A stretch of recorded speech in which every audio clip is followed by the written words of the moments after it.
మీరు అంటే mother tongue అది కాదు, తెలుగు నేర్చుకొని యాజ్ అ సింగింగ్లో టాప్లో ఉండి ఆ తర్వాత పిల్లలకి నేర్పించడం అనేది చాలా బెస్ట్గా అనిపిస్తుంది. సో మీరే చెప్పండి సార్, ఎలా అనిపిస్తుంది? సంగీతానికి అలా భాష వ్యత్యాసం అలా ఏముండదు. ఒక సింగర్కి అన్ని భాషల మీద పట్టు ఉండాలి, అన్ని భాషలు పాడగలగాలి, మాట్లాడగలగాలి, మాట్లాడలేకపోయినా కూడా పాడగలగాలి. సో నాకు సంగీతం మీద చాలా ఇష్టం. స్కూల్ సమయం నుంచి నేను కాలేజ్లో ఇంటర్మీడియట్లో చేరినప్పుడు నేను సంగీత పాఠాలు నేర్చుకోవడం మొదలుపెట్టాను. బాలభవన్లో ముందుగా చేరాను, తర్వాత సంగీత కళాశాలలో చేరి సంగీతంలో సర్టిఫికేట్ కోర్స్, డిప్లొమా అలా 6 సంవత్సరాల కోర్సు పూర్తి చేశాను. తర్వాత సంగీతంలో టీచర్స్ ట్రైనింగ్ కూడా చేశాను. తర్వాత BA సంగీతం, MA సంగీతం పొట్టి శ్రీరాములు తెలుగు యూనివర్సిటీలో చేశాను. ఇక కర్ణాటక శాస్త్రీయ సంగీతం నేను నేర్చుకున్నది. హిందుస్థానీ సంగీతం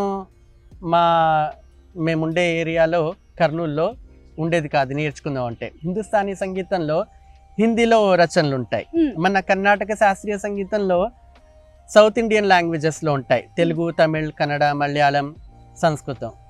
తప్పకుండా ఇవి పాడాల్సిందే, నేర్చుకోవాల్సిందే సింగర్ అన్నగా. సో భాష రాకపోయినా నాకు తెలుగు కూడా రాదు. ఆ సమయంలో తెలుగు ఫ్రెండ్స్ సర్కిల్ ఏర్పరచుకొని క్లాస్మేట్స్ అయినా వీధిలో ఉన్న చుట్టుప్రక్కల తెలుగు వాళ్ళతో ఎక్కువ స్నేహం ఏర్పరచుకొని వాళ్ళతో తెలుగులో మాట్లాడడం మొదలుపెట్టి వాళ్ళతోనే నేను తెలుగు రాయడం, చదవడం నేర్చుకున్నాను. ఆ విధంగా తెలుగు భాష పైన ఎక్కువగా ఇష్టం పెంచుకున్నాను. ఇప్పుడు పాడుతున్నాను, నేర్పిస్తున్నాను. ఎంతమంది స్టూడెంట్స్ ఉంటారు సార్ ఒక టైంలో, ఒక పీరియడ్ ఆఫ్ టైంలో? ప్రస్తుతం ఆన్లైన్ క్లాసెస్ నేను తీసుకుంటున్నాను, ఇండివిజువల్ క్లాసెస్. ఒక్కొక్కళ్ళు ఒక్కొక్క గంట, వారానికి ఒకసారి, వారానికి 2 సార్లు తీసుకునే వాళ్ళు ఉన్నారు. అలా ఒక 5-6 మంది. ఇంకా గ్రూప్లో 2-3 కలిసి ఆన్లైన్లో నేర్చుకునే వాళ్ళు, అలా ఒక 5-6 మంది. ఇక ఇంటికి కూడా పిలిచి నేర్పించుకునే వాళ్ళు ఉన్నారు, అలా కూడా ఒక 2-3. మొత్తం కలిపి ఒక 10-15 మెంబర్స్ ఉంటారు స్టూడెంట్స్. ఇంకా ఇది ఫిక్స్డ్ అని కాదు, స్టూడెంట్స్ కొంతకాలం నేర్చుకుంటారు, మళ్ళీ మానేస్తూ ఉంటారు. సంగీతం అనేది ఇది ఆప్షనల్ సబ్జెక్ట్ అన్నమాట.